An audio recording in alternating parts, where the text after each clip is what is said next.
Comment travailler et vivre dans le système du monde sans être du monde?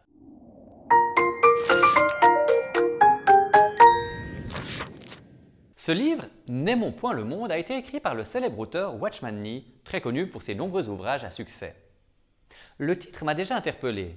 N'aimons point le monde. Ça veut dire quoi, aimer le monde? Faut-il vraiment être totalement détaché du monde? Sur le dos du livre, il est écrit « Le prédicateur chinois Watchman Nee affirme qu'il y a une puissance satanique derrière chaque chose du monde et que la tendance naturelle de chaque système du monde, comme la politique, l'éducation, la littérature, la science, l'art et la musique, est de s'éloigner de Dieu et d'aller vers Satan. » J'ai trouvé que ce jugement est très sévère et cela m'a interpellé pour lire cet ouvrage. Comme je suis engagé en politique et que je trouve qu'il y a des bonnes choses dans la politique, mais aussi dans l'éducation ou la littérature, je ne pense pas que tout est mauvais. Mais j'aimerais bien avoir votre avis à ce sujet. Qu'en pensez-vous? Surtout que tu es aussi engagé en éducation, enfin, aussi en littérature. Tu es un peu engagé dans tout ce qu'ils disent. Hein.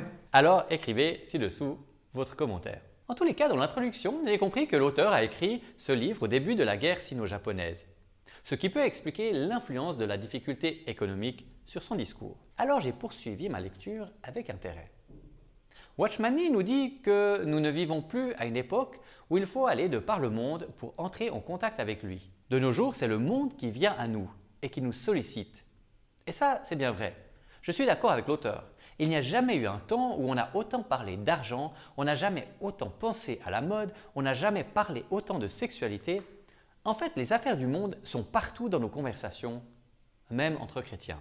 Toutes ces choses nous éloignent de Dieu. Dans 1 Jean, au chapitre 5, verset 19, il nous est dit que le monde entier est sous la puissance du malin.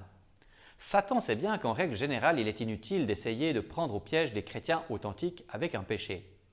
Le chrétien fuit le péché.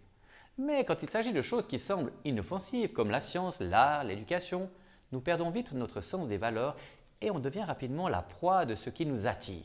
En lisant ce livre, je me rends compte que la limite est très difficile à discerner. À partir de quand sommes-nous à côté de la plaque? Où est la limite à ne pas franchir? Jésus a dit « Allez par tout le monde et prêchez la bonne nouvelle à toute la création ». Jésus nous invite donc à aller dans le monde. Et ce que je me dis, c'est que ce qui est important, c'est pourquoi je vais dans le monde. Quel est mon but? Par exemple, comme je fais de la politique, mon objectif est qu'en tant que chrétien, je puisse faire la différence dans ce monde et que je puisse être un témoin du Seigneur par mon attitude. C'est tout un programme. Il n'est pas facile, mais il en vaut la peine. Dans le chapitre 6 de cet ouvrage, Watchman Nee prend Jean chapitre 8, verset 12, où Jésus dit « Je suis la lumière du monde ». Et un peu plus tard, toujours dans Jean, il est dit que votre lumière luise ainsi devant les hommes, afin qu'ils voient vos bonnes œuvres et qu'ils glorifient votre Père qui est dans les cieux. Je crois que c'est justement ce qui est important, c'est que nous puissions briller dans le monde pour que Dieu le Père soit glorifié. Nous devons être détachés des affaires du monde. Ce n'est pas toujours facile, mais c'est ainsi que nous pourrons être des chrétiens qui vivons et travaillons dans le monde sans être du monde.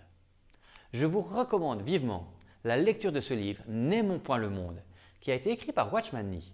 Il a été publié en 2022 par les éditions CLC. Cette vidéo vous est proposée en partenariat entre les librairies CLC France et la librairie Équilibre. Je vous en souhaite une bonne lecture.